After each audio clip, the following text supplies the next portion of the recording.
Hello बच्चों, अब अपन discuss करते हैं प्रश्नावली 2.3 का क्वेश्चन नंबर 2। देखो क्या बोला है कि पहले बहुपद से दूसरे बहुपद को भाग करके, पहले बहुपद से दूसरे बहुपद को भाग करके जांच कीजिए कि क्या प्रथम बहुपद द्वितीय बहुपद का एक गुणनखंड है, कि पहला बहुपद दूसरे बहुपद का गुणनखंड है क्या। अब गुणनखंड है या नहीं है ये कैसे पता लगाएं। तो देखो अपन ने एक्सरसाइज में जो 2.3 का जो इंट्रोडक्शन था उसमें बात की थी कि अगर कोई गुणनखंड है, यदि किसी बहुपद में उसके गुणनखंड से भाग देने पर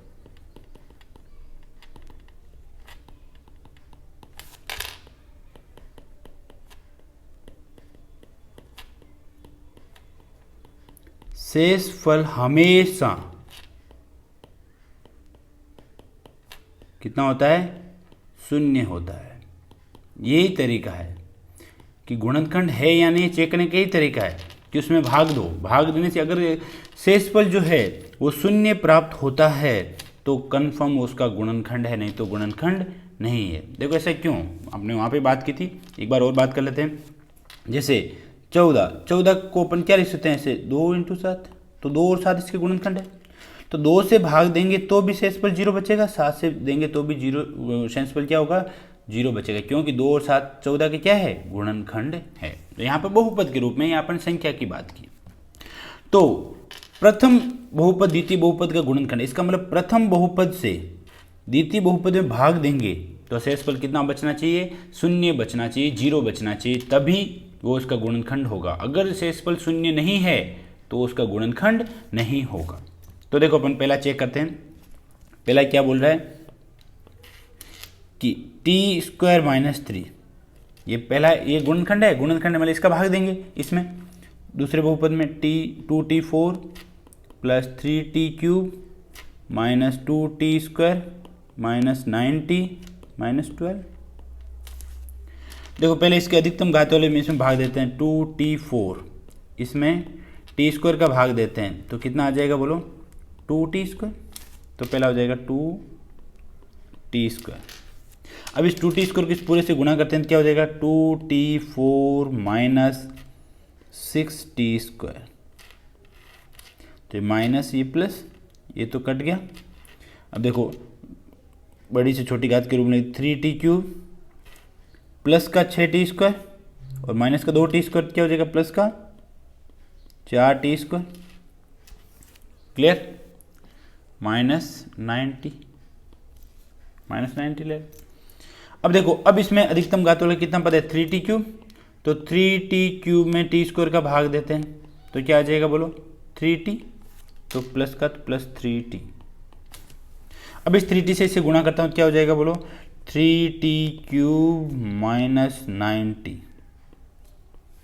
ये माइनस ये प्लस, 3t³ से 3t³ कैंसिल आउट, 9t से ये प्लस का ये माइनस का ये कैंसिल आउट, तो क्या बचा 4t²। ऊपर से क्या आ जाएगा, -12 आ जाएगा। ये 90 अपन ने ले लिया था, अब यहाँ पे आ जाएगा -12। अब देखो इसमें भाग देते हैं 4t² में, 4t² में t² का भाग देते हैं तो कितना आ जाएगा बोलो, 4। अब इस 4 को इस भाजक से गुणा करते हैं, देखो क्या हो जाएगा, 4t² - 12 माइनस प्लस ये कैंसिल आउट, ये भी कैंसिल आउट, कितना बचा 0। शेषफल कितना है अपने पास, 0 है। शेषफल 0 आया, इसका मतलब क्या है, शेषफल 0 आया इसका मतलब क्या है कि t² - 3 इसका, ये जिसमें भाग दिया अपन में, इसका क्या है, एक गुणनखंड है। तो यहाँ पे t² - 3 इस बहुपद का एक गुणनखंड है। गुणनखंड क्यों है, क्योंकि भाग देने पर, गुणनखंड से बहुपद में भाग देने पर शेषफल 0 प्राप्त हुआ, शेषफल 0 प्राप्त हुआ, इसका मतलब ये इसका गुणनखंड है। तो किसी भी बहुपद का गुणनखंड है या नहीं है चेक करना है, तो गुणनखंड से बहुपद में भाग दो तो शेषफल 0 प्राप्त होगा, तो वो उसका गुणनखंड है। नेक्स्ट क्वेश्चन डिस्कस करते हैं। सेकंड क्वेश्चन क्या है, सेकंड क्वेश्चन है कि x + 3x + 1 ये पहला बहुपद है। और दूसरा बहुपद दिया 3x⁴ plus 5x³ minus 7x² plus 2x plus 2। Question ने क्या बोला है कि पहला बहुपद, सॉरी ये x² प्लस 3x है, x² प्लस 3x प्लस 1, ये ठीक है। तो पहला बहुपद द्वितीय बहुपद का एक गुणनखंड है या नहीं, ये चेक करना है। तो क्या करना है अपन को, पहले बहुपद का गुणनखंड, ये पहला बहुपद बोल रहे हैं गुणनखंड है कि नहीं है, तो ये इसको चेक करना है, ये गुणनखंड है कि नहीं है। तो इसका भाग देते हैं इसमें, तो इसका भाग देते हैं इसमें। देखो x की घटती हुई घात के क्रम में व्यवस्थित है, तो चेंज करने की कोई ज़रूरत नहीं है। प्लस 2x प्लस 2, इसमें भाग गुणनखंड है x² प्लस 3x प्लस 1, इसका चेक करना है कि गुणनखंड है कि नहीं। तो सबसे अधिकतम घात वाले पद में भाग देते हैं, तो क्या हो जाएगा 3x4 में x² का भाग दिया तो कितना आ जाएगा 3x²। तो ये भागफल जितना भाग दिया भागफल 3x²। अब इस 3x² को इस भाजक से पूरे से गुणा करेंगे, पूरे से गुणा करेंगे। देखो क्या हो जाएगा 3x⁴ plus 9x² sorry 9x³ plus 3x²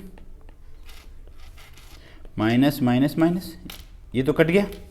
अब देखो 5x³ प्लस का और 9x³ माइनस का, तो क्या हो जाएगा माइनस का 4x³ माइनस का 7x² माइनस का 3x² माइनस का 10x², और यहाँ से अब ले लिया 2x, तो प्लस का 2x कैरी कर लिया।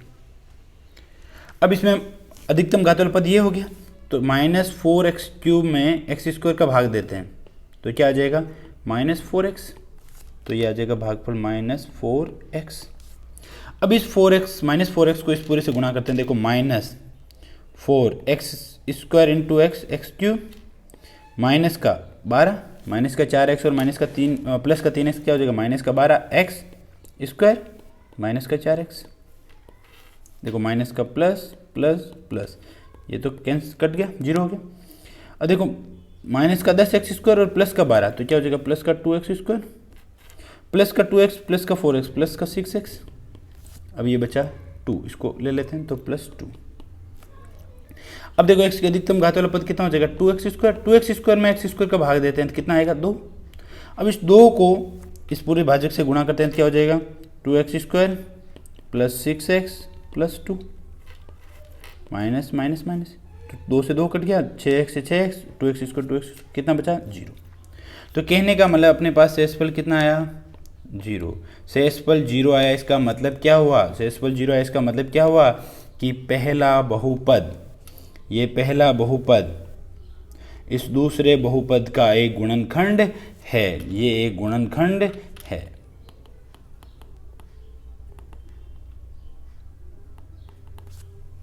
क्लियर। तो ये अपन देख लिया दूसरा क्वेश्चन कि गुणनखंड है या नहीं है। अब अपन चलते हैं तीसरे क्वेश्चन पे। तीसरा क्वेश्चन क्या है, तीसरे क्वेश्चन में दिया है कि x² माइनस 3x प्लस 1 पहला बहुपद दिया है, दूसरा बहुपद दिया x⁵ minus 4x³ plus x² plus 3x plus 1। ये पहला बहुपद इसका एक गुणनखंड है या नहीं। देखो x की घटती हुई घातों क्रम में है तो कुछ छेड़ने की जरूरत नहीं है, और ये गुणनखंड पहला बहुपद गुणनखंड है नहीं है, तो जिसको चेक करना गुणनखंड है नहीं उसका भाग दो, इसका भाग दो इसमें, तो ये भाग देते हैं x5 minus 4x³ plus x² plus 3x plus 1, इसमें भाग देते हैं x² माइनस 3x प्लस 1। पहला काम अधिकतम घात x⁵ में भाग देते हैं x⁵ अधिकतम घात 2, तो x⁵3, तो भागफल आया x⁵3। अभी x⁵3 को पूरे इस भागफल से गुणा करते हैं तो क्या हो जाएगा x⁵5 minus 3 x⁵4 plus x³ minus plus minus, ये तो कट गया। अब देखो ये x⁵4 वाला पद प्लस का है तो इसको पहले लिख देता हूँ 3 x⁵4, x⁵3 का देखो ये माइनस का 4 और ये माइनस का 1, तो -4 और माइनस 1 कितना हो जाएगा -5 x⁵3 प्लस x²। क्लियर। और यहाँ से कैरी ले लेते हैं प्लस 3x।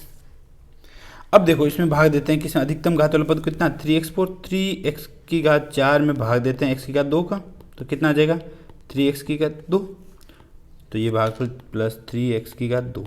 अब इस 3x की घात 2 को अपन गुणा करते हैं इस भागफल से, तो देखो क्या हो जाएगा 3x की घात 4 माइनस 3 और 3 9 x की घात 3 माइनस प्लस 3x स्क्वायर,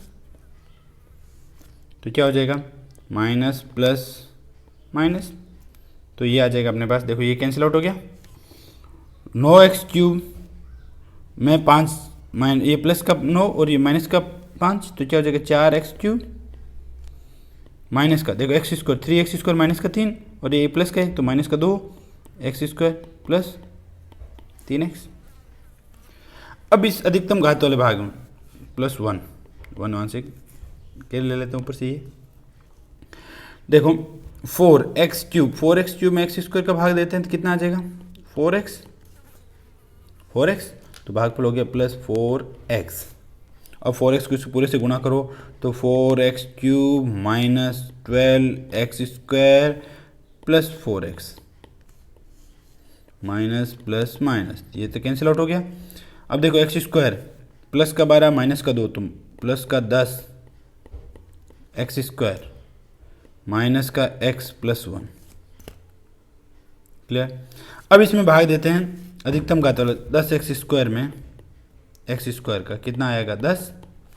अब 10 को इस पूरे से गुणा करेंगे, देखो क्या हो जाएगा 10x² माइनस 30x प्लस 10, ये तो कट गया, क्या बचा 29x माइनस 9। अब देखो इसकी जो घात है वो इस भाजक की घात से कम है, इस भाजक की घात से कम है, भाजक की घात से कम है, इसका मतलब ये क्या हो जाएगा शेषफल हो गया। क्या शेषफल 0 है, शेषफल 0 नहीं है, शेषफल 0 नहीं है तो ये पहला बहुपद, शेषफल 0 नहीं है तो क्या होगा पहला बहुपद दूसरे बहुपद का गुणनखंड नहीं है, दूसरे बहुपद का गुणनखंड नहीं है।